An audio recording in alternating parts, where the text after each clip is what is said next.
Hello student, তো আমি তোমাদের ইলেকট্রোস্ট্যাটিকে চার্জ রিং এর কোনো অ্যাক্সিস বরাবর কোনো একটা পয়েন্টে ইলেকট্রিক ফিল্ড কত হবে আমরা সেটা কিন্তু বের করেছিলাম। আজকে আমি তারই একটা পার্ট যে কোনো একটা সার্কুলার রিং এর সেন্টারে ইলেকট্রিক ফিল্ড কত হবে, কিন্তু সার্কুলার রিং এখানে নয়, আমরা নেব এখানে সার্কুলার আর্ক। সেটা হতে পারে তোমার সেমি সার্কেল, সেটা হতে পারে তোমার কোয়াড্রার সার্কেল, বা এনি কোনো আর্কের সেন্টারে। তো দেখতে পাচ্ছ এখানে যদি আমাদের কোয়াড্রার সার্কেল হয় তাহলে সেক্ষেত্রে তোমার কত হয়, সেমি সার্কেল হলে তোমার রেজাল্ট হচ্ছে এটা, আর সার্কুলার যদি রিং হয় তো সেন্টারে তো জিরো হবে, এটা আমরা আগে করেছি। মেন আমাদের মতলব হচ্ছে কি না, মেন আমাদের টার্গেট হচ্ছে যে কোনো আর্কের, দেখতে পাচ্ছ এটা হচ্ছে যে কোনো আর্কের, যদি ধরো এটা একটা আর্ক দিয়েছে তো যে কোনো আর্কের ক্ষেত্রে আমাদের রেজাল্ট কত হবে না এটা হবে। তো কি করে এটা আমরা পাচ্ছি রেজাল্ট, সেটা আমাদের আজকে দেখার ব্যাপার। আমরা এখানে যে কোনো একটা আর্ক নিয়েছি, একটা বৃত্তচাপ নিয়েছি, তো এই বৃত্তচাপের জন্য এই যে সেন্টার পিতে তোমার ইলেকট্রিক ফিল্ড কত হবে। আর এই যে তোমার যে বৃত্তচাপটা রয়েছে এটা কিন্তু ইউনিফর্মালি চার্জ ডিস্ট্রিবিউটেড রয়েছে, মানে এই আর্কের উপর। তো ধরো যদি এটা একটা আর্ক হয়, আমি একটা আর্ক নিচ্ছি, ক্লিয়ার, যার উপর তোমার ইউনিফর্মালি চার্জ ডিস্ট্রিবিউট রয়েছে। ধরো এর লেন্থ হচ্ছে এল, যেখানে তোমার কিউ পরিমাণ চার্জ ডিস্ট্রিবিউট রয়েছে, তাহলে তোমার যে লিনিয়ার চার্জ ডেনসিটি কত হবে না ল্যামডা সমান আমরা কি জানি যে কিউ বাই এল, মানে এক লেন্থে তোমার কত চার্জ থাকবে সেটা হচ্ছে তোমাদের লিনিয়ার চার্জ ডেনসিটি। আর এক লেন্থে যদি আমরা জানি তো এর উপর যদি কোনো একটা আমরা স্মল লেন্থ নিই, এর উপর যদি আমরা কোনো একটা স্মল লেন্থ কনসিডার করি, সাপোজ মনে করো ডিএল, তাহলে এই ডিএল এর মধ্যে তোমার কত চার্জ থাকবে না ল্যামডা ইনটু ডিএল, এটা হচ্ছে তোমার কি হয়ে যাবে ডি কিউ। স্মল লেন্থের উপর চার্জ হচ্ছে তোমার ডি কিউ। আচ্ছা, আমরা কি করব না, আমরা এর যে সেন্টার মানে এই যে বৃত্তচাপটা যে সার্কেলের পার্ট, সেই সেন্টারে এর জন্য তোমার মানে এই সেন্টারে তোমার ইলেকট্রিক ফিল্ড কত হবে সেটা আমরা বের করব।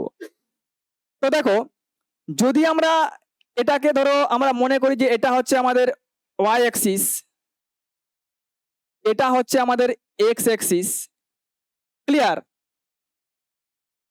এখানে আমি ডিএল পার্টটা না নিয়ে করে আমি ডিএল পার্টটা এইখানে নিচ্ছি, এখানে আমি ডিএল পার্টটা নিচ্ছি, এটা হচ্ছে আমার ডিএল পার্ট, মানে ডিএল লেন্থ স্মল লেন্থ, যেখানে তোমার চার্জ কত থাকছে ল্যামডা ইনটু ডিএল, ক্লিয়ার। এই ছোট একটা বৃত্তচাপের জন্য, তাহলে এর জন্য সেন্টারে তোমার ইলেকট্রিক ফিল্ড কত হবে আমরা কি জানি, যদি ছোট চার্জ ডিকিউ হয় মানে এটা তোমার পয়েন্ট চার্জের মতো কাজ করবে, আর পয়েন্ট চার্জের জন্য তোমার কি হয় ইলেকট্রিক ফিল্ড কত হয়, স্মল ইলেকট্রিক ফিল্ড কত হবে ডি সমান হচ্ছে তোমার কে ইনটু, এটা কি পেলাম কে কিউ বাই আর স্কোয়ার হয়, তো কে ইন্টু ডি কিউ হবে, ডি কিউ মিনস কি ল্যামডা ডিএল বাই এর রেডিয়াস যেটা হবে, সেটা রেডিয়াস মানে কি ব্যাসার্ধ আর স্কোয়ার, এটা হয়ে যাবে আমার ইলেকট্রিক ফিল্ডটা, তাই না। তো দেখো এই যে ইলেকট্রিক ফিল্ড আমরা পাচ্ছি, তো এই ইলেকট্রিক ফিল্ডটার আমরা যদি এই অ্যাঙ্গেলটা তোমার এর সাথে থিটা কোণ ক্রিয়েট করে যদি তোমার থিটা হয় তাহলে অবভিয়াসলি এটা তোমার থিটা হবে। আর থিটা হলে কি হবে না এই বরাবর আসবে কত, এটা তোমার যদি ডি হয় তাহলে কত হবে থিটা বরাবর ডি কস থিটা হবে, আর এর পারপেন্ডিকুলার কত হবে D sine theta, clear. D কত হবে সাইন থিটা, এ বরাবর হবে ডি কস থিটা, এ বরাবর হবে ডি সাইন থিটা। আমরা এটাকে ভাগ করে দিলাম, মানে এই পার্টটাকে আমরা ভাগ করে দিলাম। আচ্ছা, আমরা এই যে যে আর্কটা নিয়েছি না এটা সিমেট্রি, কিন্তু মানে এর এ পাশে যতটা পার্ট রয়েছে আর্কের, এই পাশে অতটা পার্টই রয়েছে আর্কের, সিমেট্রি। মানে এই যে পার্টটা আমরা দেখতে পাচ্ছি ডিএল, তো এর একটা সিমিলার পার্ট কিন্তু তোমার এইখানে রয়েছে, ক্লিয়ার। যদি এই সিমিলার পার্টের জন্য আমরা এখানে একটা ইলেকট্রিক ফিল্ড বের করি তাহলে এর জন্য তাহলে কি হবে থিটা হয়ে যাবে এটা, তো থিটা হলে তোমার এটা ডি হয়ে যাবে, তো এই বরাবর তোমার ডি কোস থিটা, এই বরাবর ডি সাইন থিটা কাজ করবে, ডি সাইন থিটা। তো তো তোমরা দেখতে পাচ্ছ যে এক্স বরাবর যে কম্পোনেন্ট গুলো এগুলো কিন্তু পরস্পরকে নিউট্রাল করে দিচ্ছে, অনলি ওয়াই কম্পোনেন্ট যেটা ডি কস এটা কাজ করছে। তাহলে আমাদের কি এখানে হচ্ছে না, আমাদের আলটিমেটলি যে ইলেকট্রিক ফিল্ডটা হচ্ছে সেটা কত হচ্ছে, ডি নেট যে ইলেকট্রিক ফিল্ড সেটা হচ্ছে তোমার ডি কস থিটা। কি হচ্ছে, ডি কস থিটা। ক্লিয়ার? তাহলে এবারে যদি আমরা ইন্টিগ্রেট করি তাহলে ওভারঅল আমরা আর্কের জন্য পেয়ে যাব। আর ওভারঅল আর্কের জন্য যদি পেতে হয় তাহলে আমাকে দেখতে হবে যে এর যে লাস্ট এন্ড রয়েছে আর্কটার, এই যে লাস্ট এন্ডটা রয়েছে আর্কের যে লাস্ট এন্ড আমরা দেখতে পাচ্ছি, এই লাস্ট এন্ড এই এন্ডটা কত তোমার অ্যাঙ্গেল তৈরি করেছে, মানে এটা হচ্ছে তোমার ওয়াই অ্যাক্সিসের সাথে, আর এই এন্ডটা কত তৈরি করেছে তোমার এখানে। দেখো আমরা এখানে বলে রাখি, তোমাদের যেটা প্রবলেম হবে হয়তো অ্যাঙ্গেল নেওয়ার সময়, আমরা ম্যাথমেটিক্সে কি করি, এটা তোমার যদি এক্স অ্যাক্সিস হয় মানে হরিজেন্টাল কোন একটা লাইন হয় তাহলে এটা কি বলি আমরা 0 ডিগ্রি কনসিডার করি, 0, এটা হচ্ছে 90, এটা হচ্ছে 180, এটা কত 270, এটা এগেন 360, এটা আমরা কোন বরাবর নিচ্ছি, অ্যান্টি ক্লকওয়াইজ হলে অ্যাঙ্গেল তোমার কি হচ্ছে, পজিটিভ হচ্ছে। যদি আমরা রেফারেন্স অ্যাঙ্গেল এক্স কে কনসিডার করি তাহলে অবভিয়াসলি এখানে যদি আমরা রেফারেন্স অ্যাঙ্গেল ওয়াই কে কনসিডার করি তাহলে এই দিকের যে তোমার অ্যাঙ্গেলটা দাঁড়াবে, এই এন্ডের সাথে যে অ্যাঙ্গেল তৈরি করবে সেটা তোমার যদি আমি মনে করি ফাই হয় তাহলে অবভিয়াসলি এর সাথে যে অ্যাঙ্গেলটা তৈরি করবে সেটা তোমার কত হবে, -ফাই হবে। সেম কনসেপ্ট তোমার এক্স অ্যাক্সিস কে আমরা যদি রেফারেন্স মনে করি, অ্যান্টি ক্লকওয়াইজ যদি অ্যাঙ্গেল প্লাস হয় তো ক্লকওয়াইজ মাইনাস হবে। সিমিলারলি ওয়াই অ্যাক্সিস কে যদি আমরা মনে করি যে এই যে ওয়াই অ্যাক্সিসটা যদি আমরা 0 ডিগ্রি কনসিডার করি তাহলে এই দিকটা তোমার কত হবে, +ফাই, দিকটা হয়ে যাবে তোমার -ফাই। ক্লিয়ার? তাহলে আমরা এক্ষেত্রে যদি আমরা ইন্টিগ্রেট করি তাহলে নেট যে ইলেকট্রিক ফিল্ড সেটা কত হয়ে যাবে, অ্যাঙ্গেল কত নেব বলো, থিটা কত নেব না, থিটা আমরা নিচ্ছি প্লাস, মানে এইদিকে তোমার প্লাস, দেখো তো আমি কি বললাম যে এইদিকে আমরা +ফাই নিতে পারি, -ফাই নিতে পারি। বাট ধরো যদি এই যে আর্কটা যদি তোমার ফাই অ্যাঙ্গেলেই ক্রিয়েট করে, কত অ্যাঙ্গেলে ক্রিয়েট করে, ফাই, তাহলে আমি যদি এটাকে ডিভাইড করে দিই ওয়াই অ্যাক্সিস বরাবর তাহলে এই অ্যাঙ্গেলটা কত হবে, ফাই/2 হবে, আর এই অ্যাঙ্গেলটা কত হবে, ফাই/2 হবে। এদিকটা কত হবে, -ফাই/2, আর এটা হবে ফাই/2। আমরা সিমেট্রির জন্য এটা নিই, ঠিক আছে, এটা সিমেট্রি কনসিডার করে আমরা করছি। তাহলে অবভিয়াসলি এখানে আমার কত হয়ে যাবে, -ফাই/2 টু ফাই/2 অ্যাঙ্গেলটা আমরা নিয়ে নিলাম। আর ডি এর মান কত পেয়েছিলাম না, k lambda dl by r square. তাহলে এখানে যদি মানটা আমরা পুট করি তাহলে কে ল্যামডা, আচ্ছা কে ল্যামডা বাই আর স্কোয়ার, এগুলো তো কনস্ট্যান্ট বেরিয়ে যাবে বাইরে। তাহলে তোমার ইন্টিগ্রেট আমরা কাকে করব, ইন্টিগ্রেট আমাদের থাকছে তোমার ডিএল থাকছে, ডিএল আর কি থাকছে, কস থিটা থাকছে, কস থিটা, লিমিট থাকছে -পাই/2 টু পাই/2। এবারে দেখো লেন্থ হচ্ছে ডিএল, তো ডিএল কে যদি আমরা বাইরে বের করি কত হবে, ডিএল কে যদি আমরা বাইরে বের করি তো দেখো আরেকটা এখানে তোমাদেরকে কনসেপ্ট জানতে হবে, সেটা হচ্ছে দেখো আমরা ছোটবেলা থেকে পড়ে আসি যে ধরো এটা যদি তোমাদের সার্কেল হয়, এটা যদি সার্কেলের কেন্দ্র হয় তাহলে এই যে বৃত্তচাপ যে লেন্থটা হয় এটাকে আমরা কি মনে করি, এটা আর্ক না, এটা এই বৃত্তচাপকে আমরা কি বলি, আর্ক, আর্ক। তো আর্কের লেন্থ যদি তোমার এস হয় আর রেডিয়াস যদি আর হয় তো আমরা পড়েছিলাম না অ্যাঙ্গেল যদি থিটা সাবস্ট্যান্ডার্ড করে তাহলে আমরা পড়তাম না যে এস সমান কত হয়, এস সমান হচ্ছে r theta, r into theta. But ধরো যদি তোমার অ্যাঙ্গেল খুবই ছোট হয়, মানে ছোট আর্ক মনে করো, ছোট আর্ক হয় তাহলে অবভিয়াসলি এর জন্য যে অ্যাঙ্গেলটা হবে সেটা কি হবে, ছোট অ্যাঙ্গেল হবে, মানে কি আমরা বলবো ডি থিটা।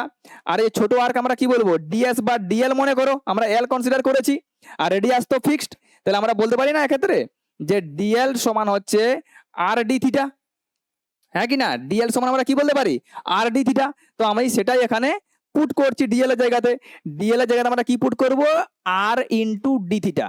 তো এখানে যদি আমরা পুট করি আর ইন্টু ডি থিটা তাহলে দেখো আমাদের রেজাল্ট কি বেরাবে, আমাদের রেজাল্ট কি বেরাবে না, আমাদের রেজাল্ট বেরাবে, আমি এখানে লিখছি যে রেজাল্ট বেরাবে কে ল্যামডা, আচ্ছা এই আর এই আর তো কনস্ট্যান্ট, একটা আর কেটে যাবে, তো k lambda r integration of cos theta into d theta, আর তোমার এদিকে কি থাকছে minus pi by two to pi by two.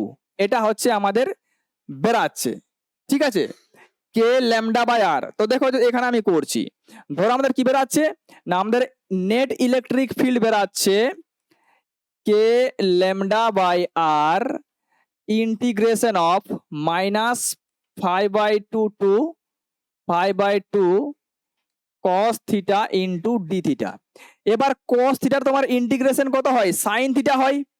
তাহলে আমরা লিখবো কে ল্যামডা বাই আর, এখানে লিখছি সাইন থিটা হচ্ছে এর ইন্টিগ্রেশন, আর এই যে আমাদের লিমিট হচ্ছে মাইনাস 5/2 টু 5/2। তাহলে আমরা আগে আপার লিমিট বসাবো মানে sine 5/2, upper limit minus sine এটা। তাহলে যদি আমরা এখানে মান পুট করি কত হবে না কে ল্যামডা বাই আর, তাহলে সাইন আপার লিমিট থিটা জায়গায় 5/2 বসাবো, তাহলে কত হয়ে যাবে সাইন 5/2, আচ্ছা minus sine lower limit minus 5/2, আর এই মাইনাস 5/2 হয়ে সাইন মাইনাস থিটা মানে কত সাইন থিটা হয়ে যাবে, এটা প্লাস হয়ে যাবে, তাই না, এটা বেরিয়ে যাবে। তাহলে বুঝতে পারছো সাইন 5/2 আর সাইন 5/2, তাহলে আলটিমেটলি কত হয়ে যাবে 2 সাইন 5/2, মানে আমাদের রেজাল্ট হয়ে যাচ্ছে কত নেট ইলেকট্রিক ফিল্ড কত হচ্ছে না k lambda by r into sine 5/2, ঠিক আছে, সাইন 5/2। এটা হচ্ছে আমাদের মেন রেজাল্ট। এটা হচ্ছে একটা ইউনিভার্সাল তোমার ফর্মুলা, যে তুমি যে কোনো আর্কের ক্ষেত্রে লেন্থ মানে যে কোনো আর্কের ক্ষেত্রে সেন্টারে তুমি ইলেকট্রিক ফিল্ড বের করতে পারবে। ক্লিয়ার? আচ্ছা তাহলে দেখো এবার আমরা সেমি সার্কেলের ক্ষেত্রে বলি, তো বলো আমি তোমাদের কি কি বের করলাম, যে কোনো আর্কের ক্ষেত্রে মানে যে কোনো বৃত্তচাপের ক্ষেত্রে আমাদের সেন্টারে মানে ইলেকট্রিক ফিল্ড কত হয় না ইলেকট্রিক ফিল্ড কত পেলাম না k lambda by r into sine 5/2। এই ফাইটা কি, ফাইটা হচ্ছে angle subtended by the arc. তো এখানে যদি আমি সেমি সার্কেলের কথা বলি, ধরো এটা যে সেমি সার্কেল, তো সেমি সার্কেলের কথা বললে তোমার অ্যাঙ্গেল কত হবে 180 হয়ে যাবে। তো এখানে যদি ফাইয়ের জায়গায় আমরা 180 পুট করি, তাহলে 180/2 মানে কি 90, তো সাইন 90 মিনস কি 1। দেখো এখানে আগে ছিল 2 ছিল 2 কে ল্যামডা বাই আর ছিল আমাদের আগে, রেজাল্ট বেরিয়েছিল দেখতে পাচ্ছ এখানে যে 2 কে ল্যামডা বাই আর। এই দেখো এখানে এখানে আমি লিখিনি সাইন 5/2 প্লাস সাইন 5/2, তো এখানে তোমার কত হয়েছিল 2 k lambda by r sine 5/2, এটা আমাদের বেরিয়েছিল। তাহলে আমরা এক্ষেত্রে 2 k lambda by r sine 5/2 যখন পুট করবো, তাহলে সাইন 90, তাহলে রেজাল্ট কত হয়ে যাচ্ছে 2 কে ল্যামডা বাই আর তোমার রেজাল্ট হয়ে যাবে, কারণ এই পার্টটা তোমার কত হয়ে যাবে 1 হয়ে যাবে। তো দেখতে পাচ্ছ রেজাল্ট কত হচ্ছে 2 কে ল্যামডা বাই আর। তো সিম্পলি তুমি যদি ওই ফর্মুলাটাকে মাথায় রাখতে পারো যে 2 k lambda by r sine 5/2, তাহলে তুমি সেমি সার্কেলের ক্ষেত্রে আরামসে বের করতে পারবে কত হবে সেন্টারে মানে ইলেকট্রিক ফিল্ড।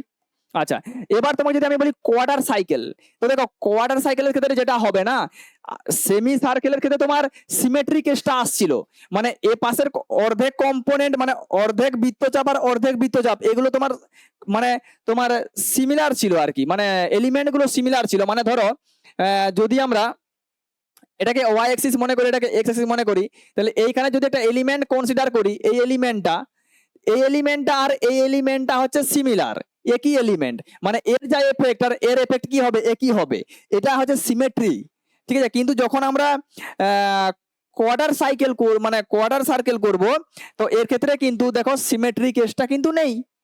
তার জন্য এখানে কি হবে, যখন ধরো এর জন্য আমরা করছি কোনো একটা এলিমেন্টের জন্য, মনে করো এই এলিমেন্টের জন্য আমরা করব, তো এই এলিমেন্টের জন্য সেন্টারে ইলেকট্রিক ফিল্ডের ডাইরেকশন তো এটা, কিন্তু এ যা অ্যাঙ্গেল করবে, ধরো অ্যাঙ্গেল এ বরাবর একটা কাজ করবে আর এ বরাবর একটা কাজ করবে, তাই না। এ বরাবর তোমার কাজ করবে কত এক্স অ্যাক্সিস বরাবর ডিএক্স, মনে করো ডিএক্স, এটা হচ্ছে তোমার ডি, এটা কত হয়ে যাবে ডিওয়াই, তাই না, এটা হচ্ছে ডিএক্স, এটা হচ্ছে ডিওয়াই।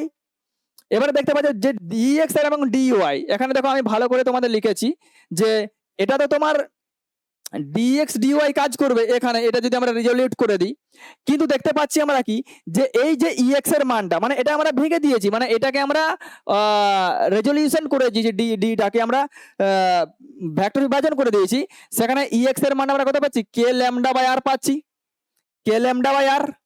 আচ্ছা আবার ইউআইটা কত পাচ্ছি কে ল্যামডা বাই আর। আর আমি বলেছি যে দুটো ভেক্টরের মান যদি সমান হয় তাহলে রেজাল্টেন্ট যে ভেক্টরটা সেটা মিডল দিয়ে পাস করবে। তো দেখতে পাচ্ছ রেজাল্টেন্ট ভেক্টরটা মিডল দিয়ে পাস করবে, মানে এটা এটাকে 45 দিয়ে কাট করবে। আর তাহলে আমরা এখানে মান বের করলে রেজাল্ট কত বেরাচ্ছে √2 কে ল্যামডা বাই এ। মান পুট করে দেখে নাও, তোমাদের এটাই রেজাল্ট বেরাবে। ক্লিয়ার? তো এটা হচ্ছে আমাদের কোয়ার্টার সাইকেলের জন্য সেন্টারে তোমার ইলেকট্রিক ফিল্ডটা কত হবে সেটা। ক্লিয়ার? এবার তুমি যদি বলো যে আচ্ছা আমি এটা কি সেই জেনারেল যে আমরা যে ফর্মুলাটা পড়লাম সেটা দিয়ে করতে পারবো না? আমি কি ফর্মুলা বললাম, জেনারেল ফর্মুলাটা কি বললাম, ই নেট ইলেকট্রিক ফিল্ড সমান কি পড়লাম যে 2 k lambda by r into sine 5/2। আরামসে করতে পারবে। দেখো এখানে ফাইটা কি angle subtended by the arc. তাহলে এই যে আমাদের যে কোয়ার্টার যে আর্কটা কতটা অ্যাঙ্গেল সাবটেন্ডেড করেছে সেন্টারতে, দেখতে পাচ্ছ কতটা অ্যাঙ্গেল 90 ডিগ্রি। তাহলে 90/2 করলে কত হবে 45, আর সাইন 45 এর মান কত হয়, সাইন 45 এর মান হয় 1/√2। তাহলে এর মানটা যদি আমাদের 1/√2 চলে আসে, কত আসছে 1/√2, তাহলে আমাদের কত হবে দেখতে পাচ্ছ এখানে যে 2 কে ল্যামডা বাই আর আর √2, আর এখানে 2 রয়েছে, 2 মানে কি √2 ইন্টু √2, মানে এটা আমরা √2 বলতে পারি। মানে আলটিমেট রেজাল্ট কত দাঁড়াচ্ছে √2 k lambda by r. Clear? তো তুমি আরামসে এখানে কিন্তু বের করতে পারবে √2 কে ল্যামডা বাই আর। তুমি কিন্তু এখানে নেট ইলেকট্রিক ফিল্ডটা ডাইরেক্ট বের করতে পারবে। তুমি ডাইরেক্ট এখানে কিন্তু নেট ইলেকট্রিক ফিল্ডটা বের করতে পারবে। দেখতে পাচ্ছ তুমি যদি কম্পোনেন্ট রেজলিউশন নাও করো তুমি আরামসে ডাইরেক্ট এই ফর্মুলা থেকে বের করতে পারবে। মানে মেনলি হচ্ছে তুমি যদি যে কোনো আর্কের ক্ষেত্রে যে ফর্মুলা এই যে এইটা আমরা যদি যেভাবে বের করলাম এটা তুমি যদি মনে রাখতে পারো তো সেমি সার্কেল, কোয়ার্টার সার্কেল বা আদার্স যদি তোমাকে অ্যাঙ্গেল দিয়ে দেয় তো তুমি বের করতে পারবে। দেখো এখানে আমরা লাস্টে কিন্তু লিখে রেখেছি যে হ্যাঁ যদি তোমাদের কোনো জেনারেল আর্ক হয় তো তার ফর্মুলা এটা হচ্ছে মেন। এটা তোমাকে যদি তুমি মনে রাখতে পারো তাহলে আমরা সেমি সার্কেলের ক্ষেত্রে রেজাল্ট কত হয় 2 কে ল্যামডা বাই আর, আর কোয়ার্টার সার্কেলের ক্ষেত্রে রেজাল্ট কত হয় √2 k lambda by r. Clear? √2 k lambda by r. ব্যাস তুমি জাস্ট এটাকে মাথার মধ্যে রাখবে, এটাকে 2 k lambda by r sine 5/2। Clear? তো এটা ছিল আমাদের আজকে ভিডিও।